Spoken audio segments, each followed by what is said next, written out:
Hello student, मैं एकता सिंह आप सभी का ज्ञान चेतना चैनल में बहुत बहुत स्वागत करती हूँ। तो आज के इस वीडियो में हम यूपी जूनियर का मुगल सम्राट संस्कृति एवं पतन के बारे में डिस्कस करने वाले हैं। तो शुरू करते हैं। यहाँ पर देखेंगे कि इस टॉपिक से यानी मुगल सम्राट संस्कृति एवं पतन से कौन कौन से क्वेश्चन जो है वो टेट में, यूपी टेट, सी टेट, जितने भी टेट हैं उसमें कौन कौन से क्वेश्चन आए। तो सबसे पहला प्रश्न है, इन बादशाहों में से किसे कलंदर कहा जाता था? तो बाबर को कहा जाता था, क्योंकि इसने क्या है, जो भारत विजय हो गई थी तो वहां जब काबुल गया तो वहां पर सबको क्या दिया था, एक चांदी का सिक्का दिया था और अपनी उदारता के कारण इसे कलंदर भी कहा जाता था। बाबर मुगल साम्राज्य का संस्थापक था। बाबर ने ही सर्वप्रथम सुल्तान की परंपरा को तोड़कर स्वयं को बादशाह घोषित किया था। महत्वपूर्ण है कि मार्च जो है 1527 में राणा सांगा के विरुद्ध लड़े गए खानवा के युद्ध में बाबर ने अपने सैनिकों को जिहाद का नारा भी दिया था। अगला क्वेश्चन है, इनमें से किस मुगल सम्राट ने राजा राम मोहन राय को अपने दूत के रूप में कहाँ भेजा था? तो लंदन भेजा था। तो अकबर द्वितीय जो है वो यहाँ पर सही हो जाएगा। अकबर द्वितीय नामक सम्राट ने 1830 ईस्वी में राजा राममोहन राय को अपने दूत के रूप में पेंशन और भत्ते के लिए लंदन भेजा था। अकबर द्वितीय ने राजा राममोहन राय को राजा की उपाधि भी प्रदान की थी। अब सूची 1 और 2 दे रखी है जिसको मिलान करना है। तो चौसा का युद्ध जो है 1539 में हुआ था, 1539 में। घग्गर का युद्ध जो है 1529 में हुआ था, घग्गर का युद्ध। कन्नौज का युद्ध जो है वो 1540 में हुआ था और हल्दी घाटी का जो है 1576 में हुआ था। तो यहाँ पर जो सही कूल बनेगा 2, 1 और 2, 4, 1 और 3। तो 2, 4, 1, 3 जो है सी ऑप्शन यहाँ पर सही हो जाएगा। बाकी यहाँ पर फिर से देख लेते। चौसा का युद्ध जो है 1539 को हुआ था। घग्गर का युद्ध जो है 1529 में हुआ था। कन्नौज का युद्ध 1540 में हुआ था। हल्दी घाटी का युद्ध 1576 में हुआ था। अगला, शेरशाह ने हुमायूं को परास्त किया था। तो कौन से युद्ध में परास्त किया था हुमायूं को? तो यहाँ पर सही आंसर हो जाएगा हमारा चौसा का युद्ध, 1539 के युद्ध में। शेरशाह एवं हुमायूं के बीच कई युद्ध लड़े गए, जिसमें वर्ष 1539 में चौसा का युद्ध लड़ा गया। इस युद्ध में हुमायूं की पराजय और हुमायूं ने गंगा नदी में कूदकर अपनी जान बचाई थी। चौसा स्थल जो है कहाँ स्थल है? तो बिहार में। चौसा युद्ध जीतने के बाद शेर खान ने शेरशाह सूरी की उपाधि क्या की थी, धारण की थी। अगला क्वेश्चन है, औरंगजेब ने लगभग 25 वर्ष दक्कन में बिताए। क्यों बिताए? क्योंकि वह मराठा विस्तार एवं नियंत्रण चाहता था। मतलब मराठा विस्तार पर, ठीक है, अपना खुद का विस्तार और जो मराठाओं का विस्तार है उस पर नियंत्रण चाहता था, इसलिए वो क्या है, दक्षिण में रुकता है। वो भी 25 साल दक्कन में ही व्यतीत किए। उल्लेखनीय, शाहजहां के द्वारा औरंगजेब को दक्कन का सूबेदार भी नियुक्त किया गया था। अगला क्वेश्चन है, निम्नलिखित में से कौन सा अकबर का समकालीन शासक था? तो कौन सा समकालीन शासक था? तो आंसर हो जाएगा फारिस के शाह अब्बास प्रथम जो है वो अकबर के शासन के समकालीन थे। फारस के शाह अब्बास मुगल सम्राट अकबर का समकालीन था और अकबर के साथ उसके मित्रतापूर्वक संबंध थे।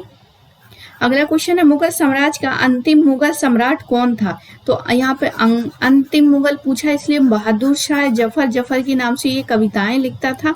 आगे है, मुगल साम्राज्य का अंतिम मुगल सम्राट बहादुर शाह जफर सेकंड था। उन्होंने 1857 को क्रांति में दिल्ली में सैनिकों का नेतृत्व किया, जिस कारण अंग्रेजों द्वारा उन्हें गिरफ्तार कर रंगून भेज दिया गया, जहां पर उनकी क्या हो गई, मृत्यु हो गई। अगला क्वेश्चन है, खानवा का युद्ध किसके बीच लड़ा गया था? तो खानवा का युद्ध बाबर और राणा सांगा के बीच लड़ा गया था। वो भी 17 मार्च 1527 ईस्वी में लड़ा गया था। इस युद्ध में बाबर की विजय हुई। इसी युद्ध के दौरान क्या है, बाबर ने जिहाद का नारा दिया था। खानवा युद्ध में जिहाद का नारा दिया था, यानी धर्म युद्ध। अगला क्वेश्चन है, बाबर और राणा सांगा के बीच कौन सा युद्ध हुआ था? तो वही खानवा का युद्ध हुआ था। यहाँ पर फिर से वही क्वेश्चन है। अब यहाँ पर देख लेते हैं दूसरे। पानीपत का पहला युद्ध होता है 21 अप्रैल 1526 में। चंदेरी का युद्ध होता है 29 जनवरी 1528 में। कन्नौज का युद्ध होता है 17 मई 1550 में। अगला क्वेश्चन देखते हैं, अकबर के चित्तौड़गढ़ पर आक्रमण 1567 से लेकर 68 ईस्वी के समय यहाँ का शासक कौन था? तो यहाँ का शासक जो था वो है महाराणा उदय सिंह। ठीक है, महाराणा उदय सिंह यहाँ पर थे। महाराणा उदय सिंह की माता का नाम कर्णावती तथा पिता का नाम महाराजा सांगा हुआ करता था। इस समय मुगल बादशाह अकबर की विजय हुई थी। बक्सर की लड़ाई हुई थी। तो बक्सर की लड़ाई कब हुई थी? 1764 ईस्वी में। और यहाँ पर संयुक्त सेना किन किन के बीच? शाह आलम, सिराजुद्दौला और मीर कासिम की संयुक्त सेना के मध्य हुआ था। 22 अक्टूबर को अंग्रेजी सेना का नेतृत्व हेक्टर मुनरो ने किया था। इस युद्ध में अंग्रेजी सेना की विजय हुई। बक्सर युद्ध में विजय के बाद भारत में वास्तविक रूप से ब्रिटिश प्रभुसत्ता स्थापित हो जाती है। अगला क्वेश्चन है, अकबर का प्रशासन कौन था? प्रशासक कौन था? तो यहाँ पर अकबर का प्रशासक बैरम खां था। तो बैरम खान जब वो छोटे थे तो बैरम खां के नेतृत्व में ही सारे युद्ध लड़े गए और जीते। तो अकबर का प्रशासक था कौन? बैरम खां। बैरम खां अकबर का वकील, अकबर का संरक्षक। बैरम खां ने संरक्षण में अकबर ने 1556 से लेकर 60 तक शासन किया। अकबर ने बैरम खां को खान खाना की उपाधि से विभूषित किया था। निम्नलिखित व्यक्तियों में से किसकी कविताओं और विचारों को पंचवाणी और बीजक में संरक्षण किया था? तो आंसर हमारा हो जाएगा क्या? कबीर। संत कबीरदास जी का जन्म जो है 1398 ईस्वी में लगभग वाराणसी या लहर तारा में हुआ था। वे रामानंद के शिष्य थे। वे हिंदी साहित्य के भक्तिकालीन युगों में ज्ञानाश्रयी निर्गुण शाखा के प्रवक्तक थे। वे समाज सुधारक भी थे। उनके विचारों गीतों को उनके शिष्यों ने बीजक और पंचवाणी में संग्रहित किया, क्योंकि कबीर ने स्वयं कोई रचना लिपिबद्ध नहीं की थी। उनकी मृत्यु मगहर में यानी 1518 में हो गई थी। अगला क्वेश्चन है, आराम बाग अधोलिखित किस मुगल बादशाह ने बनवाया था? तो आराम बाग जो है बाबर ने बनवाया था। आगरा में आराम बाग का निर्माण मुगल बादशाह बाबर ने करवाया था। मुगल बगीचों का बहुत शौकीन था। कश्मीर का निशांत बाग, पानीपत का काबुली बाग मस्जिद, संभल की जामा मस्जिद, आगरा की मस्जिद और अब्दुल बाकी द्वारा तैयार अयोध्या की बाबरी मस्जिद इत्यादि बाबर के काल में ही बनवाई गई थी। अगला क्वेश्चन है, दीन इलाही की स्थापना किसने की थी? तो अकबर ने की थी दीन इलाही की स्थापना। अकबर, सी ऑप्शन यहाँ पर सही हो जाएगा। अकबर ने सभी धर्मों के सामंजस्य स्थापित करने के लिए 1582 ईस्वी में तौहीद ए इलाही या दीन ए इलाही नामक नए धर्म की स्थापना की। इस नवीन धर्म का प्रधान पुरोहित अबुल फजल था। हिंदुओं में से केवल महेश दास या बीरबल ने स्वीकार किया था। इस धर्म में हिंदू, मुस्लिम, बौद्ध, जैन, फारसी तथा ईसाई धर्म की मुख्य बातों का समावेश किया गया था। यद्यपि इसका मूल आधार एकेश्वरवाद था, परंतु बहुवेदवाद इसमें भी झलक भी इसमें थी। अगला, अकबर ने इबादत खाना का निर्माण कराया था। इबादत खाने का निर्माण फतेहपुर सीकरी में करवाया था। तो ये बहुत इंपॉर्टेंट क्वेश्चन है। फतेहपुर सीकरी में इबादत खाने का निर्माण करवाया था। फतेहपुर सीकरी। अकबर ने दार्शनिक एवं धर्मशास्त्रीय विषयों पर वाद विवाद के लिए अपनी राजधानी फतेहपुर सीकरी में 1575 ठीक है 1575 में एक इबादत खाना की स्थापना करवाई थी। अकबर प्रारंभ में इबादत खाने में केवल इस्लाम धर्मोपदेशों को ही आमंत्रित करता था, किंतु 1577 में उसने सभी धर्मों के विद्वानों को आमंत्रित किया और उसे धर्म सम्मत बना दिया। 1582 में अकबर ने इबादत खाने को बंद करवा दिया। अकबर कालीन अन्य इमारतें जो है हुमायूं का मकबरा जो कि दिल्ली में है, आगरा का किला, जहांगीरी महल जो कि आगरा में है, और पंचमहल हवा महल। अगला क्वेश्चन है, दिल्ली के लाल किले में मोती मस्जिद का निर्माण करवाया था। दिल्ली के लाल किले में मोती मस्जिद का निर्माण जो है वो औरंगजेब के समय में हुआ था। दिल्ली के लाल किले में स्थित मोती मस्जिद का निर्माण मुगल शासक औरंगजेब के द्वारा कराया गया था। मुगल काल में 3 मोती मस्जिद का निर्माण कराया गया था। लाहौर की मोती मस्जिद जहांगीर द्वारा, आगरा की मोती मस्जिद जो है शाहजहां द्वारा। तो लाहौर की जहांगीर, आगरा की शाहजहां और दिल्ली की औरंगजेब द्वारा मोती मस्जिद। तो 3 मोती मस्जिद है। वो पूछेगा कि लाहौर की तो जहांगीर, आगरा की तो शाहजहां और दिल्ली की तो औरंगजेब। अगला क्वेश्चन है तानसेन दरबारी गायक थे किसके समय में? तो ये अकबर के समय में तानसेन अकबर के दरबारी गायक एवं नवरत्नों में से एक थे, जिसे अकबर ने रीवा के राजा रामचंद्र से प्राप्त किया था। अकबर ने तानसेन को कंठाभरण वाणी विलास, ठीक है, तो ये बहुत इंपॉर्टेंट क्वेश्चन है यहाँ से कि अकबर ने ही तानसेन को क्या कंठाभरण वाणी विलास की उपाधि प्रदान की थी। ये ध्रुपद गायन के शीर्ष गायक थे। इनकी मुख्य रचनाएं संगीत सार, रागमल, बुद्ध प्रकाश आदि हैं। तानसेन ने रुद्र वीणा नामक वाद्य यंत्र की खोज की थी। तो कभी पूछा जाए कि रुद्र वीणा नामक वाद्य यंत्र की खोज किसने की थी? तो हमारा आंसर होना चाहिए तानसेन ने। अगला क्वेश्चन है निम्नलिखित में से कौन सा मुगल चारबाग का एक स्थल नहीं है? तो यहाँ पर कुवत अल इस्लाम जो है यहाँ पर सही हो जाएगा, क्योंकि ये जो है दिल्ली सल्तनत के द्वारा बनवाई गई थी, कुतुबुद्दीन ऐबक द्वारा। आगे यहाँ पर कुवत अल इस्लाम मस्जिद जो है चारबाग शैली का स्थल नहीं है। मुगल चारबाग स्थल हुमायूं के मकबरा का चारबाग दिल्ली, कश्मीर में शालीमार बाग का सीढ़ीदार चारबाग, लाल महल जो है बारी राजस्थान में चारबाग को तटीय बाग के रूप में अपनाया गया था। अगला क्वेश्चन है मुगल वास्तुशिल्प मिश्रण है किसके? फारसी और भारतीय शैलियों का। फारसी व भारतीय शैलियों का है। मुगल कालीन वास्तुशिल्प फारसी एवं भारतीय शैलियों का मिश्रण है। इस वास्तुशिल्प का उदाहरण है मेहराब, गुम्मद, हाजल यानी सभा, बुर्ज आदि। अगला क्वेश्चन है विश्व शांति का विचार किस मुगल शासक ने आगे बढ़ाया? विश्व शांति का विचार, तो आंसर हो जाएगा बिल्कुल सी, अकबर द्वारा विश्व शांति का विचार मुगल बादशाह अकबर ने ही आगे बढ़ाया था। अकबर ने विशेष प्रयास किए तथा सभी धर्मों की विशेषताओं को मिलाकर एक नए धर्म दीन ए इलाही धर्म की स्थापना की और 1582 में की थी। साथ ही धार्मिक वैमनस्यता को दूर करने के लिए महत्वपूर्ण कदम भी उठाए थे। अगला क्वेश्चन है शाहजहां द्वारा दीवान आम बनवाने के संदर्भ में निम्नलिखित में से कौन सा कथन उपयुक्त है? तो यहाँ पर ए ऑप्शन और जो डी ऑप्शन है, जैसे राजा में संतोष बेहतर शासन में सहायता करता था, राजा का न्याय छोटे बड़े को एक समान मानना था। तो 2 ऑप्शन सही है। यहाँ पर शाहजहां द्वारा दीवान आम बनवाने के संदर्भ में उपयुक्त कथन यहाँ पर प्रतीत होते हैं कि राजा का न्याय छोटे बड़े को एक समान मानता था। शाहजहां सार्वजनिक भवन का निर्माण यह सूचित करता है कि न्याय करते समय ऊंचे और निम्न सभी प्रकार के लोगों के साथ समान व्यवहार करेगा और सभी सद्भाव से साथ रहेंगे, जिससे जनता में असंतोष प्राप्त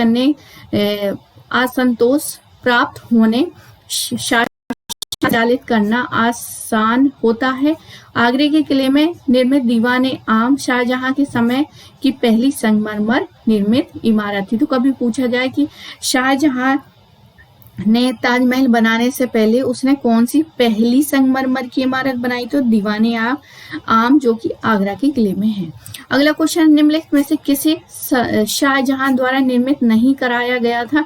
तो ताजमहल बनाया गया था, दिल्ली का लाल किला, बुलंद दरवाजा जो है वो नहीं बनवाया गया, बुलंद दरवाजा जो है अकबर ने बनवाया था।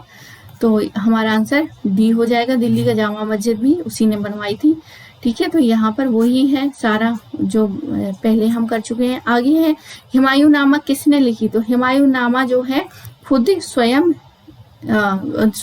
ये तो बाबर, ठीक है, तो हमारा सी ऑप्शन जो है बिल्कुल सही हो जाता। गुलबदन बेगम जो थी उन्होंने यहाँ पर लिखी थी। हुमायूं नामा की रचना हुमायूं की बहन, तो गुलबदन बेगम कौन थी? तो बहन थी किसकी? हुमायूं की। उन्होंने क्या किया था? इन्होंने ही हुमायूं नामा लिखी थी। और अबू फजल ने आईने अकबरी तथा अकबरनामा की रचना की गई थी। बदायूं की प्रमुख रचना जो है मुंतखब उल तवारीख है। ठीक है, तो यहाँ पर बदायूं की जो रचना है मुंतखब अल उल तावारीख। ठीक है, अगला क्वेश्चन है 18वीं शताब्दी में किस मुगल राजकुमार ने पटना का नाम बदलकर अजीमाबाद कर दिया था? तो पटना का नाम कर दिया था किसने? अजीमुशान ने। ठीक है, अजीमुशान ने 18वीं शताब्दी में मुगल राजकुमार अजीमुशान ने पटना का नाम बदलकर अजीमाबाद कर दिया था। अजीमुशान औरंगजेब का पौत्र था तथा 1703 में पटना का गवर्नर बनाया गया था। अगला है fall of the Mughal emperor किसकी रचना है?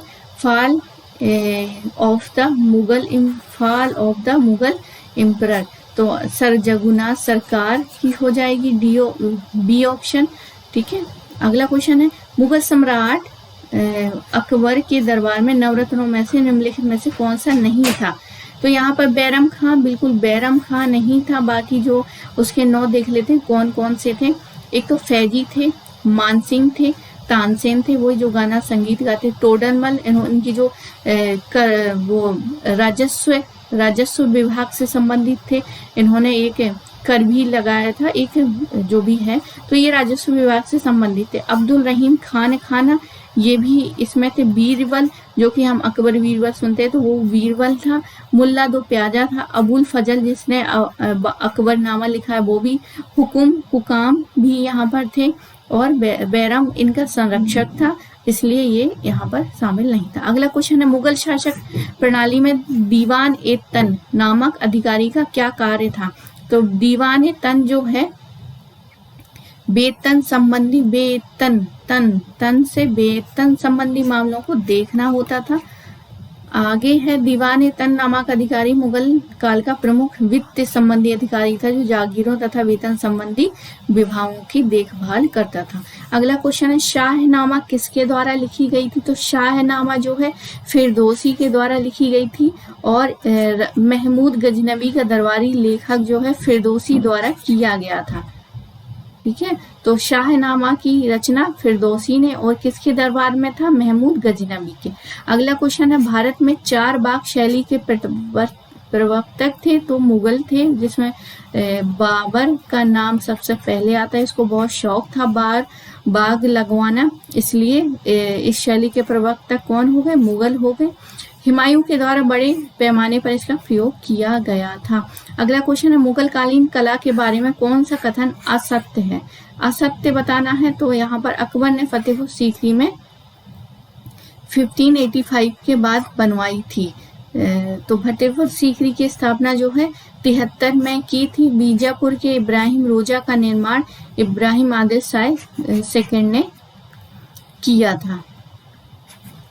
तो यहाँ पर बी ऑप्शन यहाँ पर सत्य नहीं है, क्योंकि यहाँ पर 73 होना चाहिए, 1573।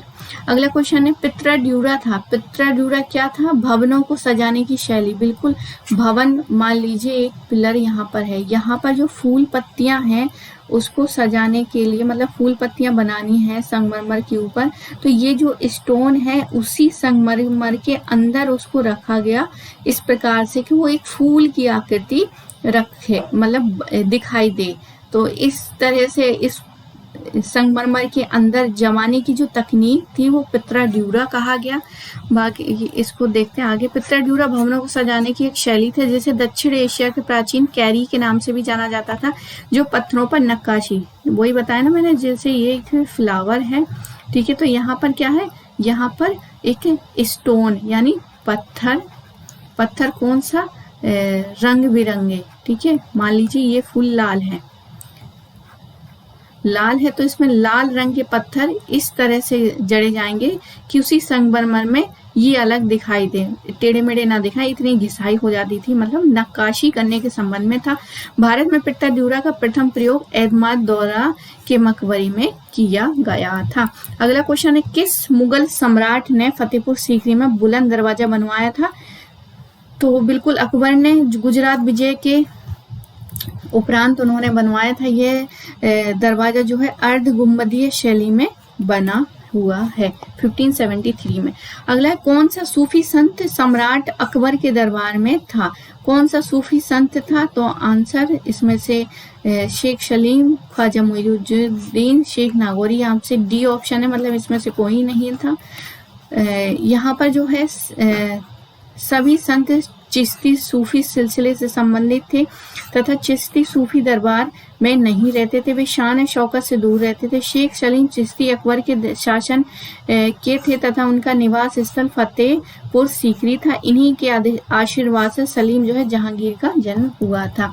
आगे अगला क्वेश्चन है, अकबर की राजस्व व्यवस्था उसके अधिकारी के नाम से जाना जाता था। जो टोडर मल, जो मैं कह रही थी ना राजस्व व्यवस्था से संबंधित, तो टोडर मल के नाम से ही यहाँ पर एक व्यवस्था थी जिसको दहशाला पद्धति कहा गया। ठीक है, और ये क्या, अकबर की राजस्व व्यवस्था अकबर के दीवान राजा टोडरमल से के नाम से यानी टोडरमल ने दहशाला पद्धति की शुरुआत की थी। अकबर काल में महत्वपूर्ण घटना मानी जाती है। अगला है, ताजमहल के निर्माण उसके शासन काल में किया गया था। ताजमहल हर कोई बता देगा, शाहजहां के काल में किया गया था और किसकी, अपनी प्रिय पत्नी मुमताज महल की स्मृति में। और कब किया गया था? 1631 में ताजमहल का निर्माण हुआ था और 22 वर्षों बाद 9 करोड़ की लागत में इसका निर्माण कार्य पूरा हुआ था। अगला क्वेश्चन है, आईन अकबरी में अबुल फजल ने मनसबदारों की कितनी श्रेणियों का उल्लेख किया है? तो श्रेणी यहाँ पर पूछी गई है तो 33 हो जाएगा। 33 मनसबदार श्रेणियों की बात आईने अकबरी में की गई है। अगला क्वेश्चन, किस मुगल बादशाह के काल में हिंदी साहित्य का स्वर्ण युग कहा जाता है? तो बिल्कुल अकबर के समय कहा जाता था। अकबर, मुगल बादशाह अकबर के शासनकाल को हिंदी साहित्य का स्वर्ण युग कहा जाता है। स्थापत्य कला का स्वर्ण काल जो है शाहजहां, चित्रकला का स्वर्ण युग अगर कहा जाए तो जहांगीर, और बाबर के समय में तो वो जो उनका शौक था बाग लगाना, यही जो है उनके समय पर ज्यादा जोर शोर से चला था, लेकिन उसका इम्प्लीमेंट किसने किया था? हुमायूं के काल में हुआ था। आगे है, शेख सलीम चिश्ती का मकबरा कहाँ है? तो ये है शेख सलीम चिश्ती फतेहपुर सीकरी में है। शेख सलीम चिश्ती का मकबरा फतेहपुर सीकरी में है और इन्हीं के आशीर्वाद से क्या सलीम का जन्म हुआ था, ऐसा माना जाता है। अगला, निम्न में से किस राजवंश ने मध्यकालीन भारत में शानदार उद्यानों का निर्माण करवाया था? तो मुगलों ने करवाया था। वो भी किसने स्टार्ट किया था? मुगलों के द्वारा चारबाग पद्धति का विकास किया था। कुछ मुगलकालीन उद्यान कश्मीर में निशान बाग, लाहौर का शालीमार बाग, पंजाब की तहलटी में पिंजौर बाग है। अगला है, मुगल साम्राज्य प्रणाली को सुदृढ़ करने का कारण था?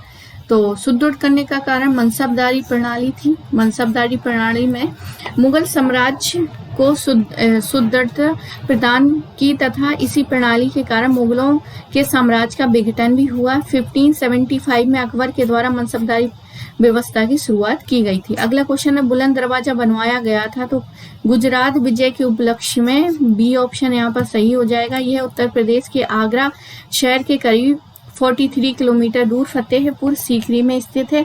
हिंदू और फारसी स्थापत्य कला का अद्भुत उदाहरण होने के कारण भव्यता के द्वार के नाम से जाना जाता है। इसके पूर्वी तोरण पर फारसी में शिलालेख अंकित है जो कि 1601 में ढक्कन पर अकबर की चित्तौड़ का अभिलेख है। यह 53.63 मीटर ऊंचा व 35 मीटर चौड़ा लाल बलुआ पत्थर से बनाए से सफेद संगमरमर से सजाया गया है।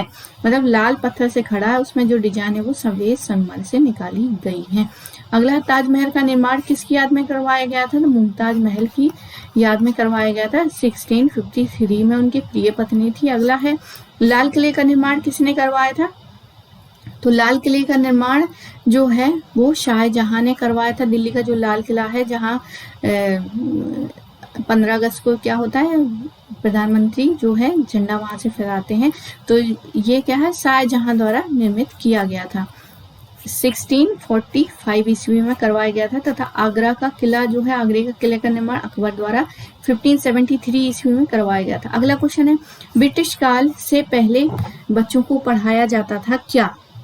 तो यहाँ पर बच्चों को पढ़ाया जाता था साल भर फसल की कटाई के समय छोड़कर जब भी खेतों में काम करते थे। साल भर पढ़ाया जाता था, सिर्फ फसलों की जब कटाई होती तब नहीं। उस समय मौलवी या पंडित जी अपने निवास स्थान पर ही बच्चों को शिक्षा दिया करते थे। इन बच्चों को साल भर पढ़ाया जाता था, सिवाय उस समय छोड़कर जब भी फसल कटाई के समय खेतों में काम करते थे। अगला है, कानपुर के किस शासक ने खुद को पेशवा कहा है?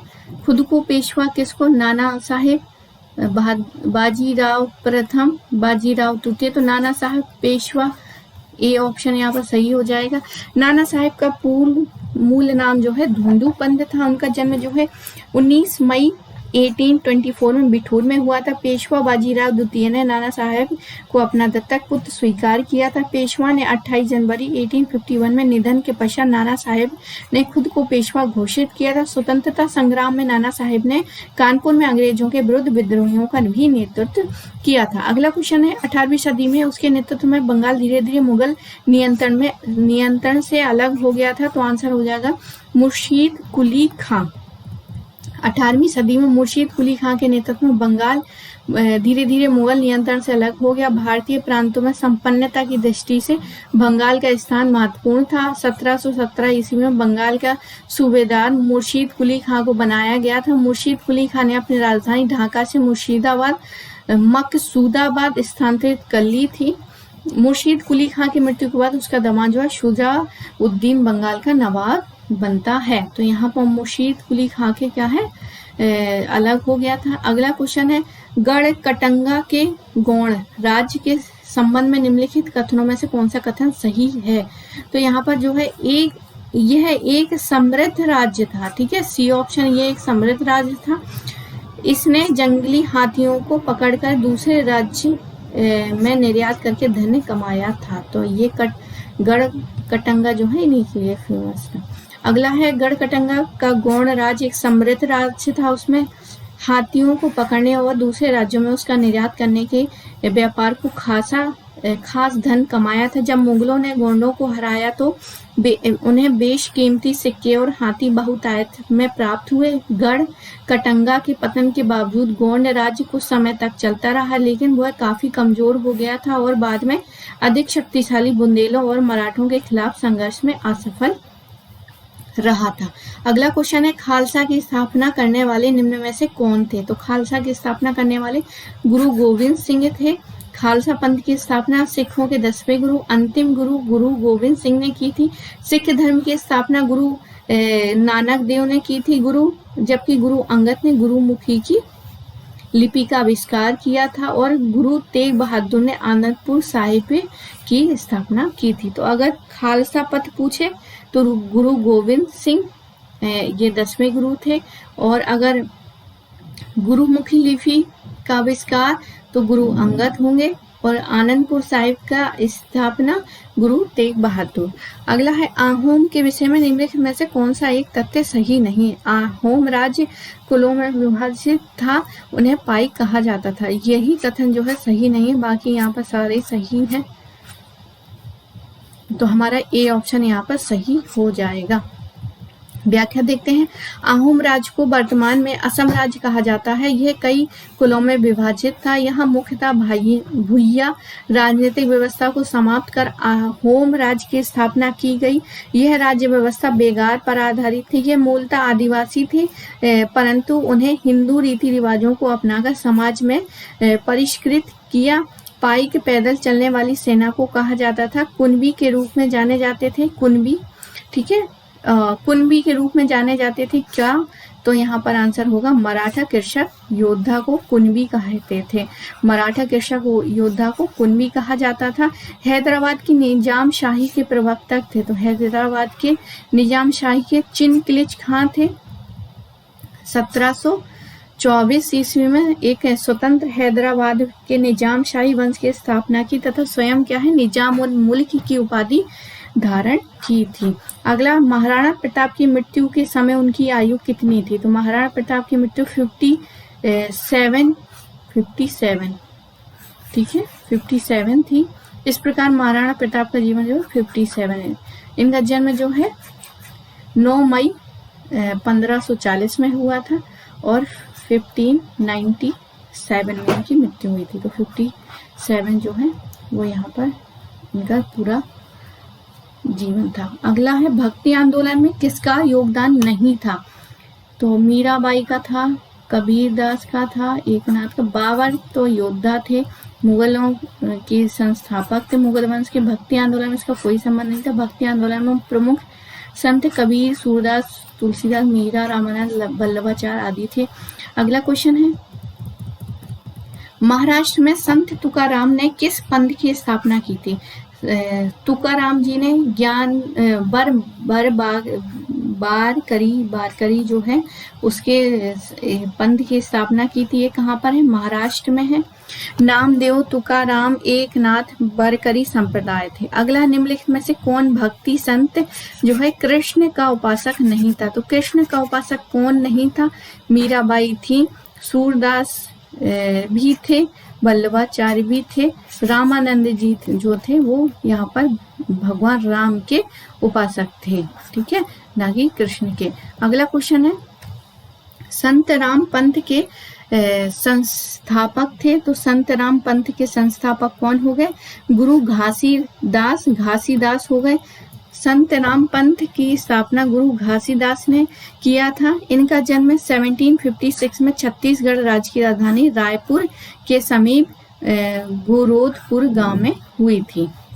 अगला, मराठा शासक शिवाजी का जन्म हुआ था। तो अभी हमने देखा था शिवाजी का 1627 ईस्वी में हुआ था।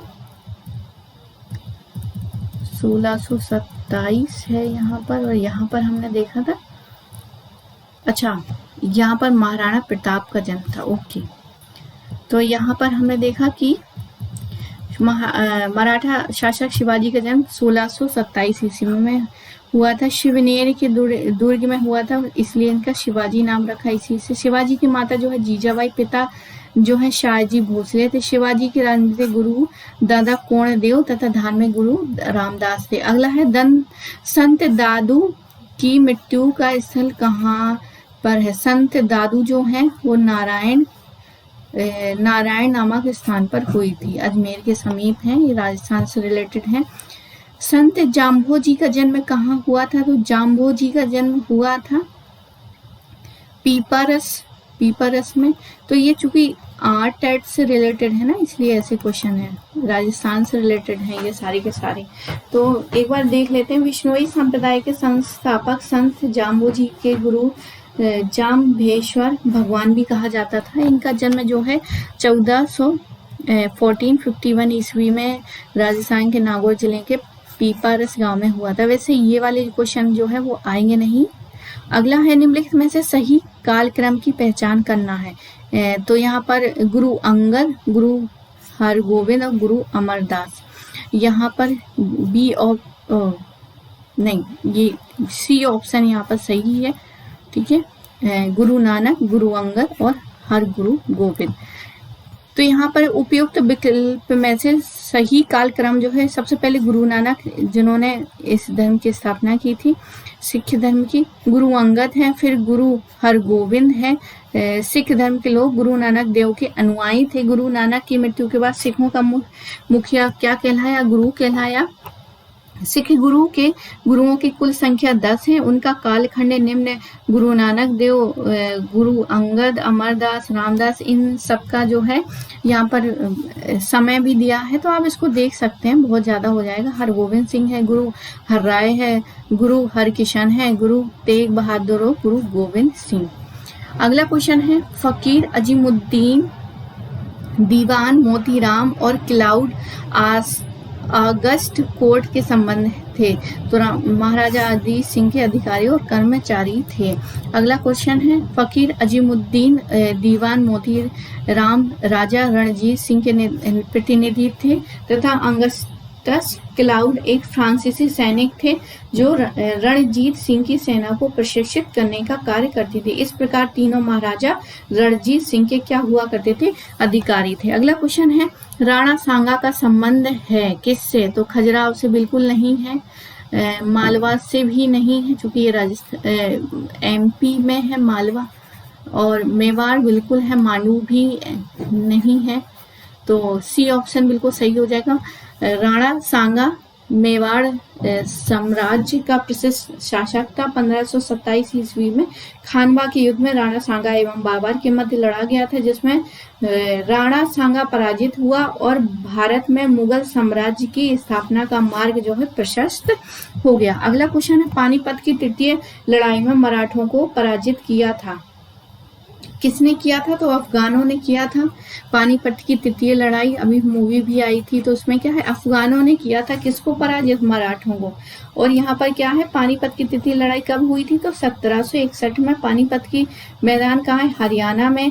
अहमद शाह अब्दाली थे लीडर अफगानों के, और मराठों के बीच युद्ध हुआ था। इस युद्ध में मराठे बुरी तरह परास्त हुए थे। इस तरह युद्ध में यह निर्णय लिया गया कि मराठे अब भारत में शासन नहीं कर सकते।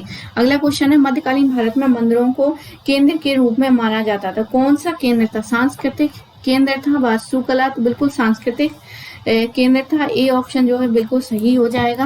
व्याख्या देखते हैं, व्याख्या इतनी खास नहीं है। अगले क्वेश्चन पे जाते हैं। बंगाल में प्रायः उन व्यक्तियों एवं समूहों द्वारा मंदिरों एवं अन्य धार्मिक भवनों का निर्माण करवाया गया जो शक्तिशाली बन रहे थे। तो यहाँ जो सही आंसर है वो अपनी शक्ति का प्रदर्शन करने के लिए, अपनी धर्मपरायणता घोषित करने के लिए तथा अनुयायी बनने के लिए। अगला अब परीक्षा उपयोगी सार संक्षेप है, मतलब वन लाइनर है क्वेश्चन है यहाँ पर और आंसर है, तो उसको भी हम देख लेते हैं जल्दी से। अकबर के सौतेले भाई मिर्जा हाकिम की राज की राजधानी थी काबुल। 1526 पानीपत का प्रथम युद्ध बाबर और इब्राहिम लोदी के बीच लड़ा गया था। 1530 में बाबर की मृत्यु के पश्चात दफनाया गया। आगरा में दिल्ली में बने हुमायूं के मकबरे में सर्वप्रथम प्रयोग क्या है? संगमरमर का किया गया था। और हुमायूं का जो मकबरा है बिल्कुल ताजमहल जैसा लगता है, ठीक है, बस ताजमहल जो है वो संगमरमर का है और ये लाल पत्थर का बना हुआ है। 1556 में हुए पानीपत के द्वितीय युद्ध में बैरम खाने की सहायता से अकबर ने पराजित किया किसको? हेमू को। निसार नामक सिक्के का प्रचलन किया था जहांगीर ने। निसार जहांगीर, तो रा निसार और जहांगीर, रा से याद रखेंगे किसका सिक्का है? निसार जहांगीर। अंग्रेजों को सूरत में प्रथम व्यापारिक फैक्ट्री लगाने की अनुमति दी गई, तो जहांगीर ने। फारसी में अपनी आत्मकथा तुजू के ए जहांगीरी की रचना की जहांगीर ने। मुगल कालीन प्रसिद्ध शैली जो है पित्राड्यूरा का सर्वप्रथम प्रयोग कहाँ है? नूरजहां के पिता एतमाद-दौला के मकबरे में किया गया था। और पहला संगमरमर हुमायूं के मकबरे में किया गया था और पित्राड्यूरा एतमाद-दौला के मकबरे में। अगला क्वेश्चन है, शाहजहां द्वारा स्थापित वह नगर जिसे आज पुरानी दिल्ली के नाम से जाना जाता है, शाह जहानाबाद कहते हैं उसको। सम्राट बनने के बाद औरंगजेब ने जनता के कष्ट निवारण पथ समाप्त किए, राहदारी व पानदारी कर झरोखा दर्शन व नौरोज उत्सव को समाप्त किया था किसने? औरंगजेब ने। औरंगजेब के समय विद्रोह किया किसने? राजकुमार अकबर ने किया था। मुगल कालीन स्थापत्य कला दो शैलियों से निर्मित है, मध्य एशियाई के इस्लामी और भारतीय कला। शाहजहां के सभा भवन विशेष रूप से मस्जिद से मिलते जुलते बनाए गए थे तथा उनका सिंहासन जिस मंच पर रखा जाता था उसे प्रायः किबला कहा जाता। बहुत इंपॉर्टेंट है, किबला क्या था? तो एक सभा भवन था जो मस्जिद से मिलता जुलता था, उसका सिंहासन जिस मंच पर रखा जाता था उसको किबला कहते थे। खानवा का युद्ध हुआ था, तो भैया खानवा का युद्ध 1527 में हुआ था। मराठों द्वारा लगाए गए मुख्य कर थे चौथ और सरदेशमुखी, इससे ही इसकी जो आय हुआ करती थी, इन्हीं का यही स्रोत है। आगे है, महाराणा प्रताप के शासनकाल में दिल्ली पर शासन किसका था? तो अकबर का था। रूसी शासक जार इवान चतुर्थ बेसिलिएविच, जिसे इवान दी टेरिबल के नाम से भी जाना जाता था, वह समकालीन था मुगल बादशाह अकबर का। 1739 ईस्वी में दिल्ली पर आक्रमण करने वाला शासक नादिर शाह जो अपने साथ मयूर सिंहासन ले गया था, और कोहिनूर वह शासक ईरान का था। अगला, यदि जात एक मनसबदार के पद और वेतन का घोतक था तो सवार दिखाता था उसके सैन्य उत्तरदायित्व को, ठीक है, तो उसका सैन्य उत्तरदायित्व कितना है ये सवार से पता चलता था। आगे है, अकबर के दोस्त और सलाहकार अबुल फजल ने उसकी सुलह ए कुल, तो यहाँ पर सुलह ए कुल के विचार को गढ़ने में मदद की, जिसके द्वारा वो है विभिन्न धर्मों, संस्कृतियों और जातियों से बने समाज पर राज कर सकता था। अवध राज्य का संस्थापक सादत खां था। मुगल अभिजात वर्ग के शक्तिशाली अंग थे उमरा और जागीरदार।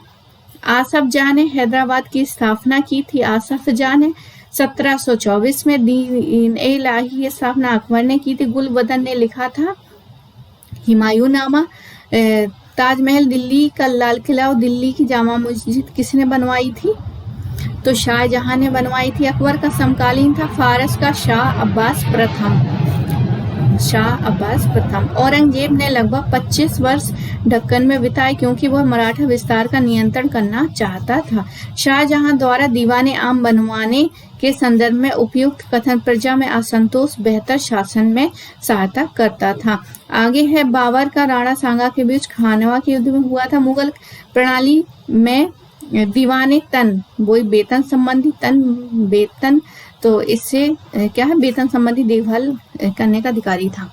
आगे है वो है मुगल शासक जिसने विश्व शांति के विचार को आगे बढ़ाया, तो अकबर। फारसी व भारतीय शैलियों का सम्मिश्रण था। मुगल वास्तुशिल्प। मराठा शासक शिवाजी का जन्म हुआ था 1627 ईस्वी में। मुगल साम्राज्य प्रणाली की सुदृढ़ता का कारण था मनसबदारी प्रणाली। गुजरात विजय के उपलक्ष्य में बनाया था बुलंद दरवाजा। अकबर का प्रशासक था बैरम खां। मुमताज महल की याद में निर्माण करवाया था, भैया ताजमहल ही करवाया था। पानीपत की तृतीय लड़ाई मराठों को पराजित किया अफगानों ने। मुगल शासन काल में भारत में व्यापार के लिए आने वाले प्रथम यूरोपीय थे पुर्तगाली। अकबर की राजस्व व्यवस्था जिसके अधिकारी के नाम से जानी जाती थी वो है टोडरमल। अगला वो है मुगल शासक जिसने फतेहपुर सीकरी का बुलंद दरवाजा बनवाया था, अकबर। शेख सलीम चिश्ती का मकबरा स्थित है फतेहपुर सीकरी में। दस्तक का प्रयोग शुल्क मुक्त व्यापार था। इसका तात्पर्य अकबर के चित्तौड़गढ़ पर आक्रमण के समय वहां का शासक महाराणा उदय सिंह था। वो है मुगल बादशाह जिसके काल में हिंदी साहित्य को स्वर्ण युग कहा जाता है, अकबर। आईने अकबर में मनसबदारियों की 33 श्रेणियों का उल्लेख अबुल फजल ने किया। राणा सांगा संबंधित था मेवाड़ से और पद्मावत ग्रंथ के रचयिता है मलिक मोहम्मद जायसी, जिसमें अलाउद्दीन खिलजी और रानी पद्मिनी का जो है उसमें कथा को दिखाया गया है। अगला क्वेश्चन है, क्वेश्चन नहीं, यहाँ पे एक सारणी है जिसमें मुगल स्थापत्य कला के बारे में बताया गया है। निर्माण करता है, स्थान है और निर्माण करता है। तो काबुली बाग पानीपत बाबर ने किया था। बाबरी मस्जिद अयोध्या बाबर के सेनापति मीर बाकी ने, जिसपे अभी कुछ दिनों पहले क्या है बहुत विवाद हो रखा था। मोती मस्जिद जो है संभल रुहेलखंड बाबर। आगरा की मस्जिद आगरा हुमायूं। दीन पनाह नगर दिल्ली हुमायूं। पुराना किला दिल्ली शेरशाह सूरी। किला कोहना दिल्ली शेरशाह सूरी। रोहतासगढ़ का किला शेरशाह सूरी उत्तर पश्चिम सीमा प्रांत पर है।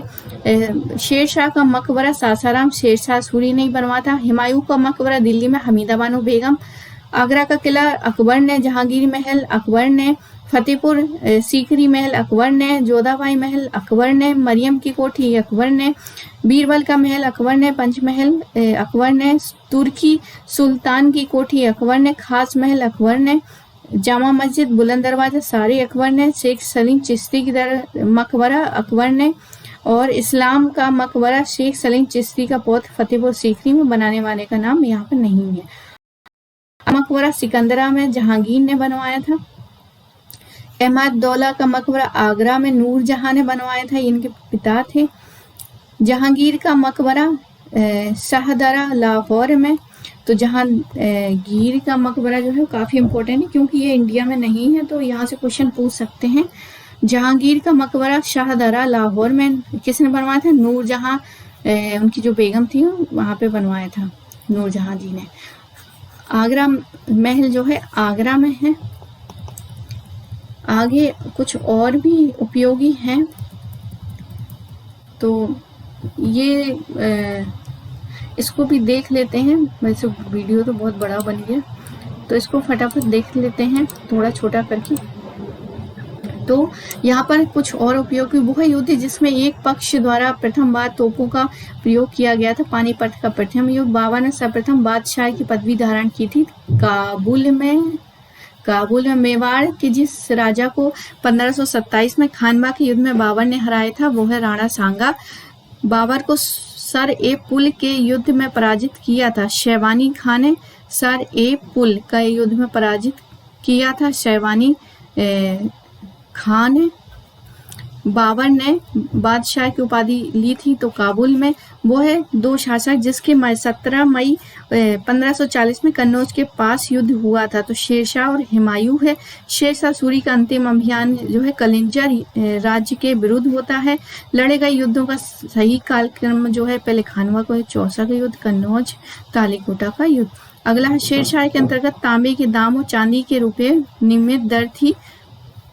तो यहाँ पर 64:1, ठीक है, 64:1। मध्यकालीन भारतीय शासक जिसने पट्टा और कबूलियत की व्यवस्था आरंभ की थी शेरशाह सूरी ने। शेरशाह की मृत्यु हुई थी कलिंजर में। आगे है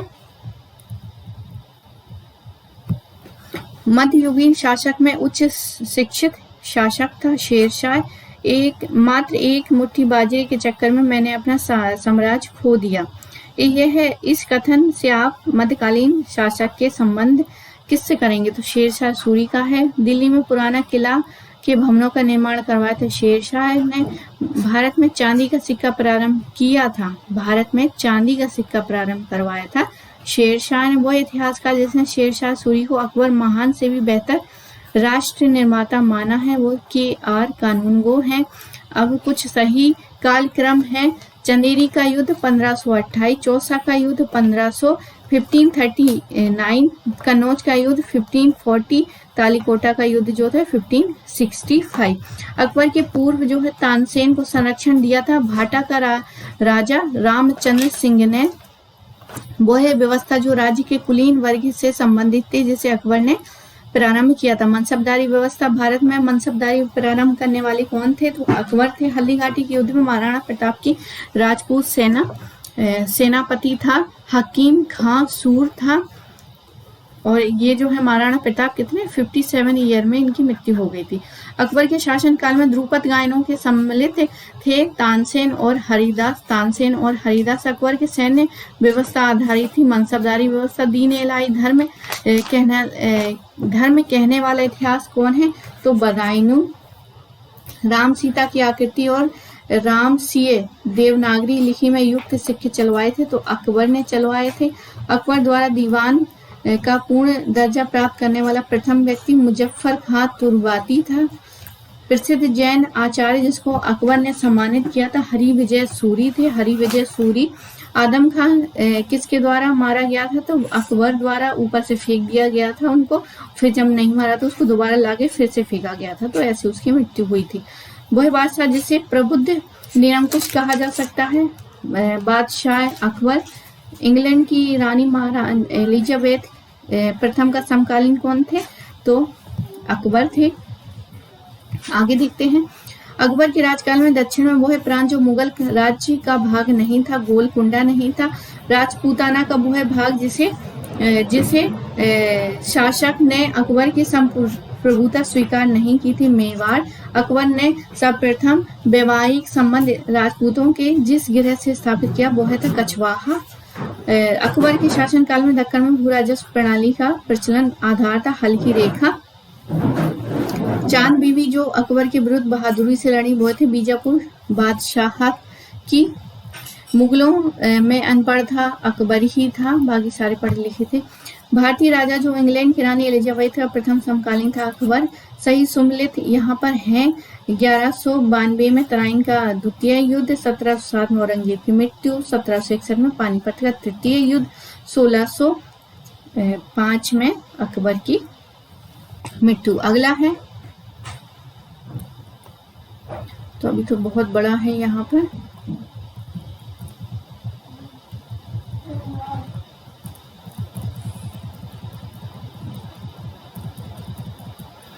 तो आगे देखते हैं। दक्कन का वो है राज्य जो अकबर द्वारा विजित किया था तो अहमदनगर। मुगल बादशाह जहांगीर की पत्नी नूरजहां का वास्तविक नाम मोहरुन्निसा था। जहांगीर ने जिसे नादिर उज जमा की पदवी प्रदान की थी वो है अबुल हसन था। वह शासक जिसने सिख गुरु का सर कलम करवाया था वह था जहांगीर। जहांगीर के विरुद्ध विद्रोह किसने किया था? खुर्रम, महाबत खां और खुसरो ने। जहांगीर के दरबार में ब्रिटिश शासक जेम्स प्रथम का दूत था विलियम हाकिंस था। ब्रिटिश राजदूत के रूप में सर थॉमस रो भारत आया था। वो शासन किसका था? शासक तो जहांगीर ने थॉमस रो को कहाँ मिलने का अवसर दिया? तो अजमेर बुलाया था। वह कला जो जहांगीर ने संरक्षण दिया तो चित्रकला थी। मुगल सम्राट जहांगीर ने इंग्लिश खां की उपाधि वही विलियम हाकिंस को दी थी। मुगल सम्राट अपने तंबाकू के प्रयोग निषेध किया था। जहांगीर ने निषेध किया था तंबाकू का प्रयोग। मुगलों एवं मेवाड़ के राणा के मध्य चित्तौड़ की संधि किस शासक के शासन में हस्ताक्षर हुई थी? तो जहांगीर के समय में। वह सिख गुरु जिसने विद्रोही राजकुमार खुसरो की सहायता धन आशीर्वाद से की थी तो गुरु अर्जुन देव। नूरजहां के गुट का सदस्य नहीं था तो जहांगीर नहीं था। एक डच पर्यटक जिसने जहांगीर के शासनकाल का मूल्यवान विवरण दिया था वह था फ्रांसिस्को पेलसैड। वह विदेशी यात्री जिसने जहांगीर के शासन काल में भारत की यात्रा की थी फ्रांसिस्को पेलसैड। मुगल सेना में चिकित्सक नियुक्त किया गया था वर्नियर। बादशाह शाहजहां को प्रसिद्ध कोहिनूर हीरा जो है कोहिनूर भेंट किया था मीर जुमला ने। किसे शाहजहां के शाह बुलंद इकबाल की पदवी दी थी? तो दारा शिकोह ने दी थी। दारा शिकोह। बनारस इलाहाबाद के तीर्थ कर समाप्ति तथा मुगल बादशाह के सामने बनारस के पंडितों का नेतृत्व किया था तो कविंद्राचार्य ने। कविंद्राचार्य हो जाएगा। आगे है वह सम्राट जिसने अपनी राजधानी आगरा से दिल्ली स्थानांतरित की तो शाहजहां थे। शाहजहां। जिंदा पीर किसके नाम से औरंगजेब को कहते थे? दारा शिकोह को किस स्थान पर दफनाया गया? तो दिल्ली में। मुगल सेना में सबसे अधिक राजपूत और मराठा सेना पतियों को रखता था तो औरंगजेब। शाहजहां के शासन काल में अधिकांश समय का दक्कन का गवर्नर रहा औरंगजेब। अपनी विजयों को लिपिबद्ध करने के लिए किस हिंदू को औरंगजेब ने ढूंढ निकाला? ईश्वर दास नागर को। मुगल सम्राट अकबर ने वाद्य यंत्र बजाते थे, बिल्कुल वीणा बजाते थे। बाद में इन्होंने जो संगीत को निषेध कर दिया था लेकिन ये वीणा बजाना जानते थे। वह मुगल बादशाह उनको 2 बार सिंहासनारोहण हुआ तो वह औरंगजेब ने दक्षिण में जिन 2 राज्यों को विजित किया था वे थे बीजापुर और गोलकुंडा। संत रामदास को किसने शासन काल से संबोधित किया था? तो औरंगजेब ने किसको साहिबात उज जमानी की उपाधि दी थी। जहां आरा को, ये बहुत इंपॉर्टेंट फैक्ट है कि किसको साहिबात उज जमानी की उपाधि मिली थी तो जहां आरा को मिली थी। जजिया किसके शासन काल में पुनः लगाया था? वही औरंगजेब के शासन काल में जाटों ने किसके मकबरे को क्षतिग्रस्त किया था? तो अकबर ने किया था। अकबर के मकबरे को किया था। मुगल काल में राजा बनने वाले थे हुसैन अली और अब्दुल्ला। मुगल सम्राट द्वारा नियुक्त बंगाल का अंतिम गवर्नर था मुर्शीद कुली खां। मुगल बादशाह जिसको शाह बेखबर तो बहादुर शाह।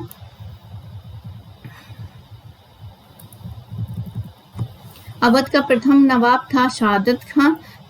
औरंगजेब का 1707 में उनकी मृत्यु के बाद सत्ता संभाली बहादुर शाह प्रथम ने। अब यहाँ कुतुब मीनार है जो कि सबसे पहले बनी थी, फिर आगरा का किला, फिर उसके बाद जो है दिल्ली का लाल किला और ताजमहल यहाँ पे समय है, आप देख सकते हैं। अगला है दिल्ली में पुराना किले के सामने खैरुल मंजिल नामक मस्जिद का निर्माण करा था महामंगन ने। बुलंद दरवाजा बनवाया गया था अकबर द्वारा। जहांगीर के चित्रकार थे, ये बहुत इंपॉर्टेंट है, अबुल हसन आका रीजा। जहांगीर के दरबार में पक्षियों का सबसे बड़ा चित्रकार था मंसूर। चित्रकला की मुगल शैली को आरंभ किया था हुमायूं ने। वो है मुगल शासक जिसने लाला कलावंद से हिंदू संगीत सीखा था तो अकबर। पहाड़ी school, Rajput school, Mughal school और कांगड़ा स्कूल किस कला की विभिन्न श्रेणियों को दर्शाते? चित्रकला। शेरशाह का मकबरा स्थित है सासाराम में। दिल्ली के लाल किले में मोती मस्जिद का निर्माण किया गया था औरंगजेब में। प्रसिद्ध तानसेन का मकबरा कहाँ है? ग्वालियर में। किसने अपने बादशाह पति के लिए मकबरे का निर्माण करवाया था? तो हाजी बेगम ने करवाया था। दिल्ली का वो है शिक्षा केंद्र जो मदरसा या बेगम कहलाता था, किसके द्वारा स्थापित किया गया था? वही महामंगा। वो है मकबरा जो द्वितीय ताजमहल कहलाता है, रबिया उद्दौला का मकबरा जो औरंगजेब ने बनवाया था। अयोध्या स्थित बाबरी मस्जिद का निर्माण करवाया था मीर बंकी ने। वो है मुगल शासक जिसका मकबरा भारत में नहीं है, तो बाबर का नहीं है। समाई राजा जयसिंह द्वारा वेधशाला जंतर मंतर स्थापित की गई थी जयपुर में। दिल्ली का पुराना किला के वर्तमान स्वरूप का निर्माण करवाया था शेरशाह सूरी। वो चित्रकार जिसे जहांगीर के नादिर उल जमा की पदवी दी थी अबुल हसन। फतेहपुर सीकरी में बादशाह अकबर ने निर्मित करवाया था पंचमहल। महाभारत के फारसी अनुवाद का शीर्षक था रजनीनामा। रजनीनामा वह हिंदू ग्रंथ जिसका फारसी अनुवाद था महाभारत। प्रसिद्ध जहांगीर चित्रकार था अबुल हसन का। वह मुगल बादशाह जिसने अपनी आत्मकथा फारसी में लिखी थी, तो जहांगीर। रामायण का फारसी भाषा में अनुवाद था अब्दुल कादिर बदायूनी। मुगल शहजादियों में से हुमायूं नामा किसने लिखी थी? गुलबदन बेगम ने। मुगल काल में किस मदरसे ने मुस्लिम न्याय शास्त्र की पढ़ाई में विशेषता हासिल की थी? वह स्थित है लखनऊ में। रामचंद्र का रसक प्रिय रचना है केशव की। अनवर सुहेली नामक ग्रंथ का अनुवाद किया था पंचतंत्र। और शाहजहां के शासन काल का राज कवि है कलीम। पंचतंत्र एक हमारा जिसमें कहानियां हैं उसका अनुवाद हुआ था अनवर सुहेली के नाम से। आगे देखते हैं। हितोपदेश का फारसी में अनुवाद किया था ताजुल माली ने। हिंदू धर्म ग्रंथ का अध्ययन करने वाला प्रथम मुसलमान था अलवरेनु। मुगलों में सरकारी भाषा थी फारसी। और ख्वाजा सही सुमिलित है यहाँ पर। हसन निजामी जो है नुक्स ए दिलकुश। ख्वांदमीर की है हुमायूं नामा। मोहम्मद काजी की है आलमगीर नामा। और भीम सेन की है ताजुल मासी। तो आई होप आपको ये वीडियो पसंद आया होगा। पसंद आया हो तो प्लीज लाइक करिए, शेयर कीजिए और सब्सक्राइब कीजिए। आप सभी का बहुत बहुत धन्यवाद। मिलते हैं अगले वीडियो में एक नए टॉपिक के साथ।